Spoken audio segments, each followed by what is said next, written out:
एक कंसेप्ट है जिसको हम करिंग बोलते हैं। ओके, तो इसका इंडेक्स देखते हैं पहले हमें क्या क्या पढ़ना है।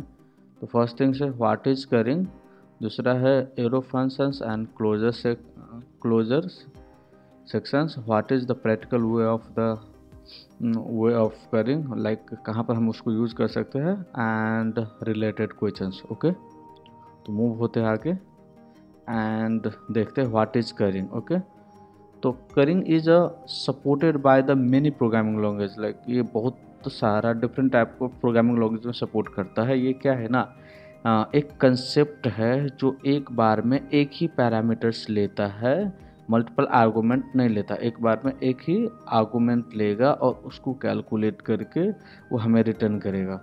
ओके, तो इसका एक एग्जांपल्स देख लेते हैं। जैसे कि इसका कंसेप्ट है कॉन्स्ट, एक हम फंक्शंस बनाते हैं। ओके, जो फंक्शंस है ए पैरामीटर्स एक बार में पास किया, दूसरा इसके अंदर में एक फंक्शंस रिटर्न कर रहा है और इस फंक्शंस में ना बी पास कर रहा हूँ मैं। ओके, और यहाँ से जो रिटर्न कर रहे हैं वैल्यू, इसके अंदर मैं क्या कर रहा हूँ, ए प्लस बी कर रहा हूँ। तो इसको अगर आप कॉल करोगे तो क्या होगा, const CL equal to sum 5 call होगा, राइट। इसके बाद में const NS equal to CL और यहाँ पर 6 पास करेंगे।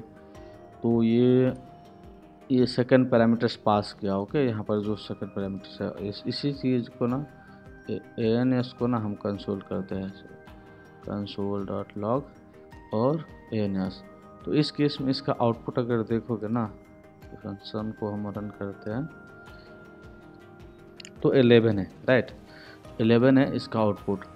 तो यहाँ पर क्या हो रहा है ना, एक फंक्शंस है नॉर्मल फंक्शंस जिसको हमने कॉल किया 5 पैरामीटर्स के साथ में, ये वाला देख रहे हो। उसके बाद में ये क्या क्या इस फंक्शन ने पैरामीटर तो लिया और एक दूसरा फंक्शंस रिटर्न कर दिया। तो यहाँ पर ये सेकंड वाला फंक्शंस आ गया यहाँ पर। तो जैसे ही ये सेकंड वाला फंक्शन इधर आया तो उसमें इस फंक्शंस को कॉल करने के लिए ना फिर एक पैरामीटर मैंने पास किया 6, और वो 6 पैरामीटर इस फंक्शन ने क्या किया, इसको कैलकुलेट किया। तो इसका जो लेक्सिकल एनवायरनमेंट था, वो क्लोजर का जो कंसेप्ट अप्लाई होता है वो वाला, ये वाला वेरिएबल लिया, उसके बाद में ये सेकंड वेरिएबल लिया, दोनों को कैलकुलेट करके रिटर्न कर दिया हमें आंसर 6। तो इसी को ना एक शॉर्ट फॉर्म में लिखते हैं, किस तरीके से हम इसको लिख सकते हैं। ओके, तो अगर मैं इसको एरो फंक्शंस के थ्रू से लिखूं, एरो फंक्शंस अगर आपको पता है तो हम एरो फंक्शंस में क्या होता है ना, एरो पास करके करते हैं।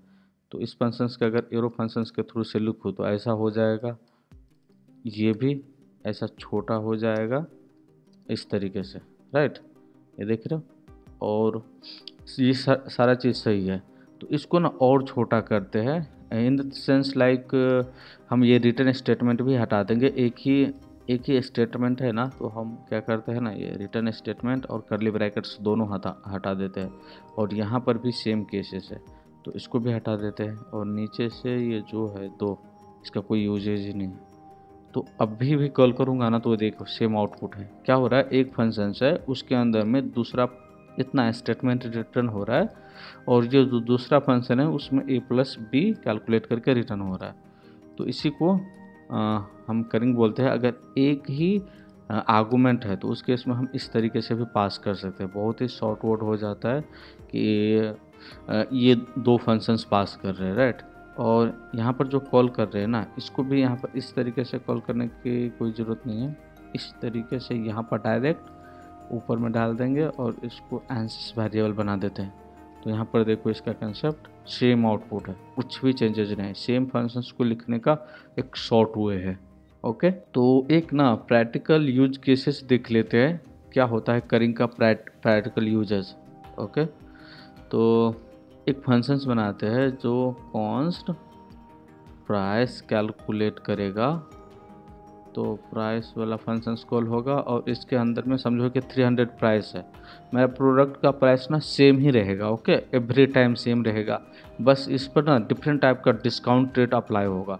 तो उसके लिए हम क्या कर सकते हैं, अभी देखो जो डिस्काउंट अमाउंट है ना, इसको डिफरेंट ये करके देखते हैं। कंसोल लॉग डिस्काउंट अमाउंट और कभी ऐसा समझो कि कभी 50% डिस्काउंट हो जाता है, और किसी भी दूसरे केस में ऐसा है कि 30% डिस्काउंट है। किसी कोई और केस है जहाँ पर मेरे को 20% डिस्काउंट है।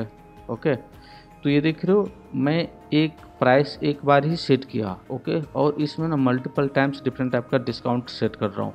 तो ये देख रहे हो, तो ये सेम प्राइस पर हमें डिफरेंट टाइप का कैलकुलेशंस करके प्राइस रिटर्न कर रहा है। तो ये बहुत मस्त ये यूज़फुल केसेस है जिसको हमें यूज़ करना है, लाइक जहाँ पर हमें रिपीटेशंस कॉल नहीं करना पड़ता, नहीं तो एवरी टाइम हमें ये दो वैल्यू पास करना पड़ता है इस तरीके से, और उसको कैलकुलेट करके करना पड़ता, तो रिपीटेड कोड होता। तो इसी चीज़ को हटाने के लिए करिंग का यूज़ होता है, और बहुत यूज़फुल कंसेप्ट है इसका। हाँ, रिलेटेड क्वेश्चंस देख लेते हैं करिंग का। What is the functions currying? Okay, तो it is a call inner functions where can be pass argument partially or pass a multiple argument in a functions but one argument at a time। तो एक ऐसा functions बनाना है जिसमें क्या होगा कि multiple argument call होगा, बट एक टाइम में एक ही आर्गूमेंट पास होगा, और उसी तरीके को हम एक करिंग बोलते हैं। तो यहाँ पर देख रहे हो, तो एग्जांपल्स देख रहे हो क्या हो रहा है कि यहाँ पर तो मल्टीपल आर्गूमेंट पास हो रहा है, बट एक टाइम में ईच टाइम एक सिंगल आर्गूमेंट पास हो रहा है, तो इसको हम करिंग बोलते हैं। Okay, what will be the statement do, explain in the detail. Okay, तो ये स्टेटमेंट क्या कर रहा है डिटेल में हम एक्सप्लेन करना है, हो गया ना। तो एक मल्टीप्लिकेशन नाम का फंक्शन है जिसमें ए एक आर्गूमेंट है, ओके, और रिटर्न कर रहा है क्या, बी फंक्शन। एक दूसरा फंक्शंस रिटर्न कर रहा है जिसका आर्गूमेंट बी है, और उसके अंदर में भी एक फंक्शन रिटर्न करना है जिसका आउटपुट सी है, और ये तीनों पैरामीटर्स कैलकुलेट होकर हमें लास्ट में आउटपुट दे रहा है। Okay, explain the practical use cases of the function currying. Currying is an incredible useful technique the functions programming which is the various purpose like practical use cases to avoiding the unwanted repetitions। Okay, तो code repetitions ना हो इसके लिए हम इसको use करते हैं।